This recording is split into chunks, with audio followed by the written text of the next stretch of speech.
Hello everyone, thank you for joining Outspokenly Brave again. My name is Judah Flowers, and today I have here Earlene.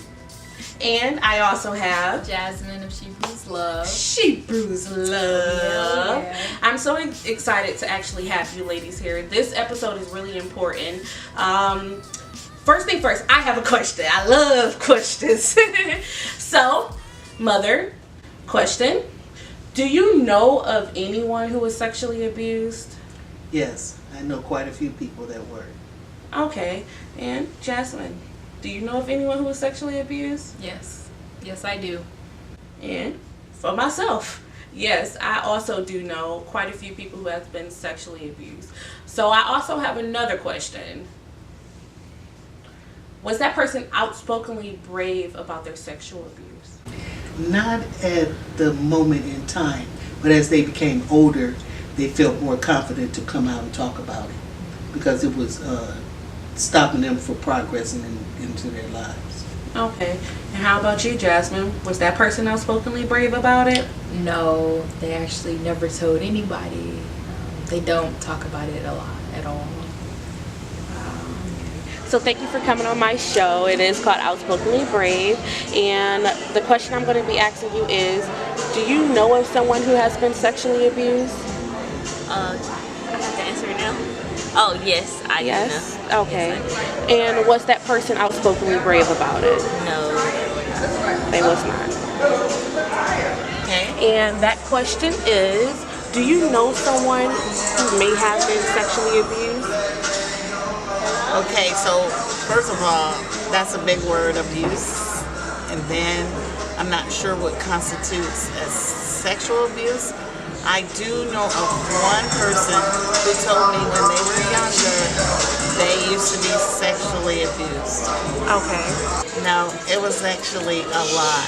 It was a big deal for them to share, but I think it was something that bugged them and they wanted to actually let it out. Let it out. Do you know of someone who was sexually abused? Yes. Yes? Okay. And the next question that I would like to ask you is, was that person outspokenly brave about that issue? No.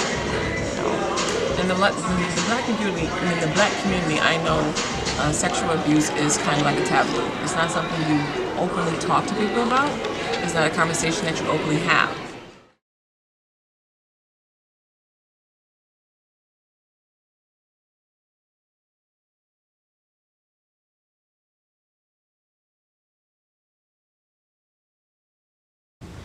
Wow. Okay. So first things first, what is sexual abuse? We hear that term and it's such a big word. It's almost like, okay, does that mean when someone is raped? What do you think? Jasmine, what do you think sexual abuse is? I think sexual abuse is the unwanted advance of sexual favors, talking, like flirting, like that unwanted, just putting yourself upon somebody that is like, nah, no thank you, but Right. you try to push yourself on it anyway. Right. That is what sexual abuse is. I can agree with that. How about you, Mom? Sexual abuse that I believe is harassment of someone constantly saying or doing things to you on a regular basis. When you say no and that person determined that you're going to give them sexuality as far as it's love making, then that's a force of sexual abuse. It happens among men, happens among women, happens among children. But we have to put a stop to it. And that's what sexual abuse is to me. When your no should be no and your yes should mean yes. Yes. And that's powerful. Remember, your no is no and your yes is yes. And that's what Outspokenly Brave is about. To have to, or to be able to speak about something to potentially save others and to prevent others from actually going through the same thing as well is most definitely important, because it's good for the healing process as well. So for sexual abuse to mean all these different things, I'm pretty sure a lot of people will start thinking to themselves like, wow, well, do I really know someone who is sexually abused? Because we all have been talked to in a way that we didn't want to be talked to. Whether if we were feeling great in our nice yoga pants and some person sexualized us, catcalling at us, and it's just like, whoa, yeah, I know I have a butt, but you don't have to vocalize that in such an inappropriate way. And I think we need to remember that too. And just like for ladies and men as well, if you're in a relationship with someone, just because you're in a relationship does not mean that you have to sleep with that person. And if you're not feeling like it that night, and this person is being persistent with pursuing what they want to do, and you're like, no babe, not the time, not today, really not feeling it, and it happens, I need you to look deep within inside yourself, and I need you to start searching, because right then and there at that moment, that's sexual abuse. Okay. And also, so the categories of sexual abuse. So we know that there is child abuse, okay, and there's also fictional sexual assault victims.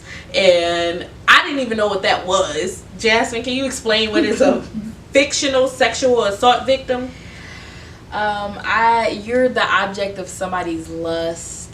They might have not like physically done something to you, but like in their mind, their heart, they've like they've sexualized you, and it's kind of like, okay, this old man, like it's just with older guys, or this happens with men and women, and women do the same thing, and it's looked upon as it's okay, like, but it's not okay for women to do it to younger men either. So just something that you haven't physically done, but like you've already made up in your mind this is about to happen. Yeah, you have consented with your heart without that person's permission.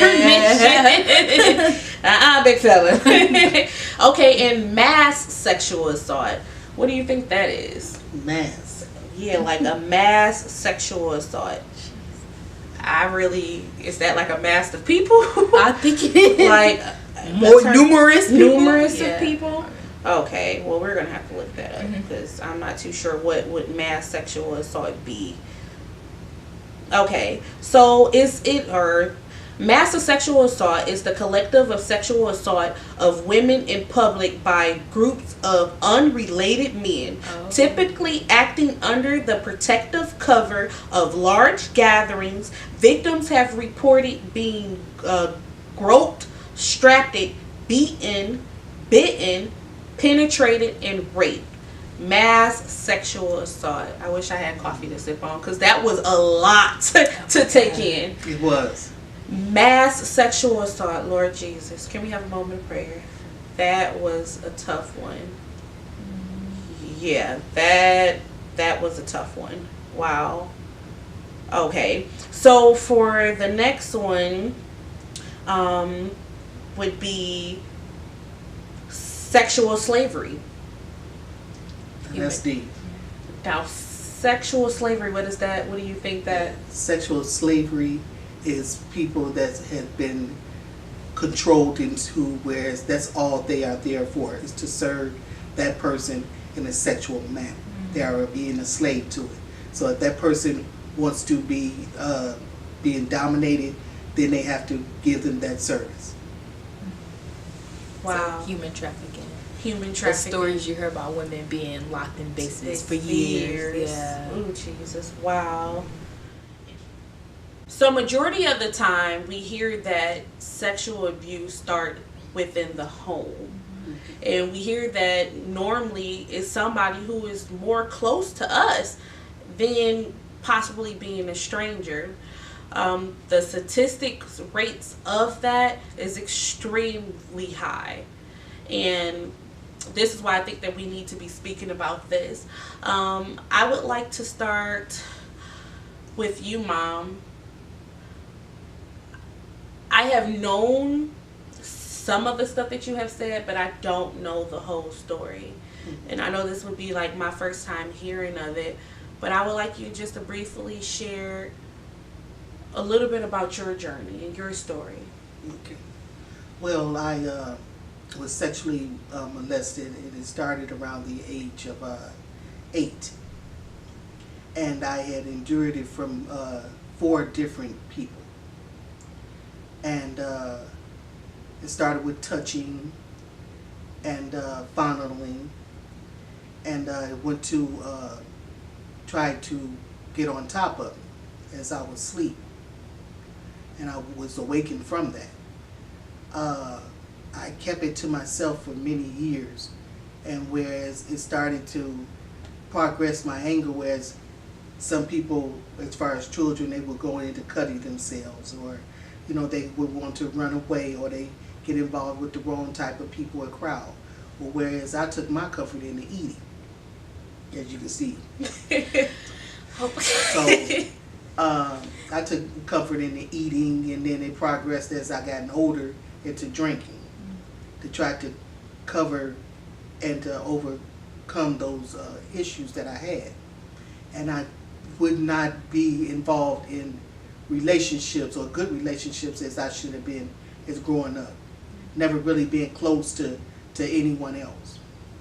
And so when I gotten older, I started to read more into my Bible, getting closer with people who could understand my feelings that I was having. And as I talked to my Heavenly Father, who your feelings and what you say won't go nowhere. That's one you can trust. And so as I talked to him, he guided me and kept me close to him as being a friend. And basically told me, in other words, as he put out to me, that I'm going to give you back your power. No one can take your power. So here's your power. And my power was, I put all my love and my encouragement and my strength into my children. And I kept them protected. And we all have different ideas. We all have different thoughts. We all have different memories. But it's the good memories that you hold on to. And you'll wake up and you'll realize that those things that were done to you as a child, and even today as you're getting older, you will never, never forget that person's face. You won't forget the name of them either. But knowing that when you see them again, how devastating they look, how miserable that their lives are. Because he's always said, you don't mess with God's children. And we are his children.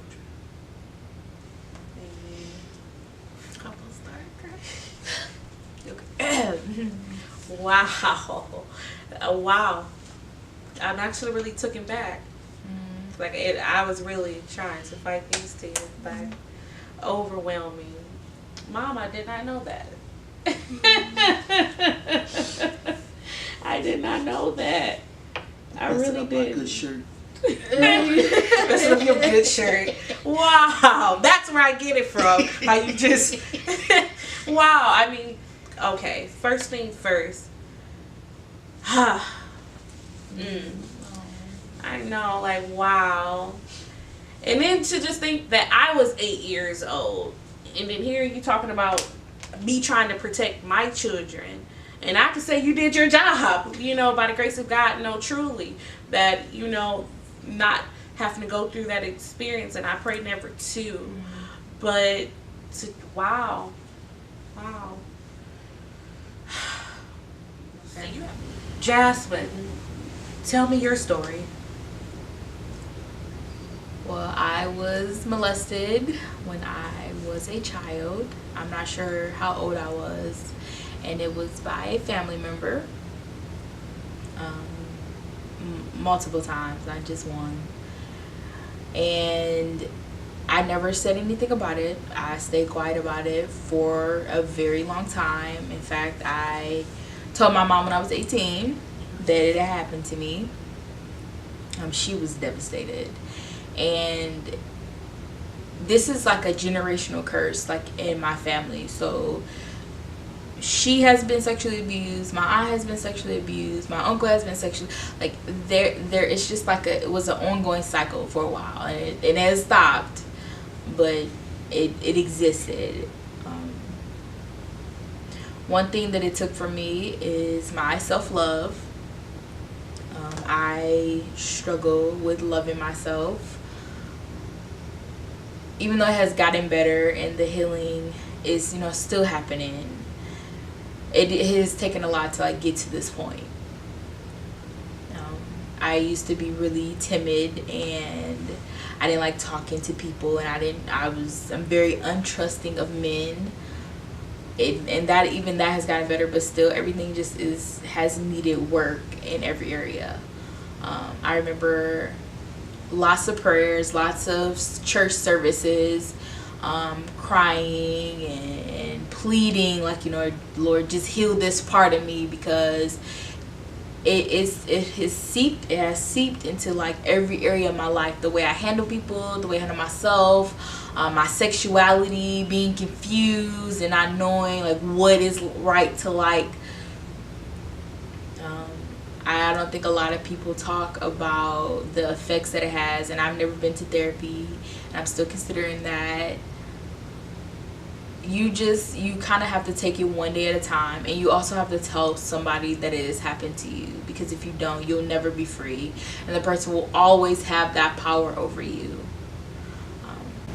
So if you don't have anybody to talk to, I suggest either really going to counseling or doing something about it, so that you can be free. And there's no use of the person that has hurt you dying, and you still are left with them dying with your power. Like, it's really an emotional thing, and it's a battle too. Like, you will cry a lot, but it's worth it to get that healing.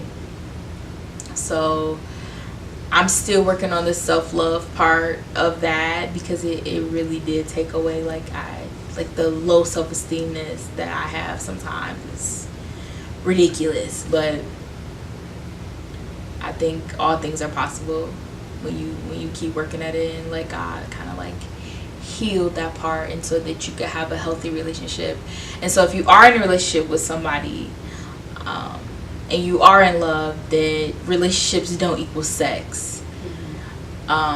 If the person can't understand that, then that's not the person for you. You don't have to have sex if you're uncomfortable with it.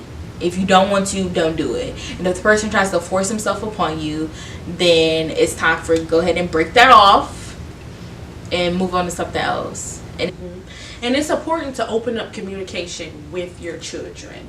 And I think that's huge, because your child needs to know that everyone is not necessarily your child's friend. Just the other day, my nephew friend asked him to come actually in his house, and they were outside playing, and his older brother Jamel happened to see him walk into the to the child, or in the house with the child, and it stunned me because it's innocent. It's just a child going into a house with his friend, even though he didn't get permission, and things like that would be corrected. But in a matter of being able to have open conversation with your children, my sister at that moment realized that she had to have a talk with her 7-year-old son. That it's important that you know that not everyone is as sweet and as loving as your mother, or as your siblings and as your family. And that it's important for me to know where you are at all times. I can't have you go into someone's house, because I need you to know that people do these things. And she started to explain some things to him. And my nephew is a character, as you know, is a character. He literally fell on the ground and was like, oh, they do that to people, to kids. I call the police. Like, like that is not happening. Like, no, like people do that, like just literally. And it's like, all seriousness, he's just an innocent little boy. A little boy, and people do that. And I need you to know that I love you and that I want to protect you. So I need you to know these things, and that's why it's important to open up and to share a lot more, because you would, and who knows, that story just might very well happen to save someone's life, just because they knew about it and they know how to overcome it. And we come into the lifestyle of this generation, whereas you have to talk about it. You can't just sweep it under the rug and keep it hid. You have to talk about it. And it's something that's on a massive normal rate. It's happening in your home, it's happening in your neighbor's home, happening in your friends' homes, it's happening to one of your classmates. You have to talk about it. You have to talk to someone that you know that you can trust. And that's where it's going to stop, and that's where it's going to end. Guys, that's the end of the episode of Outspokenly Brave. I want to thank you guys for tuning in. You ladies was very brave today. Very outspoken. Once again, give a I can't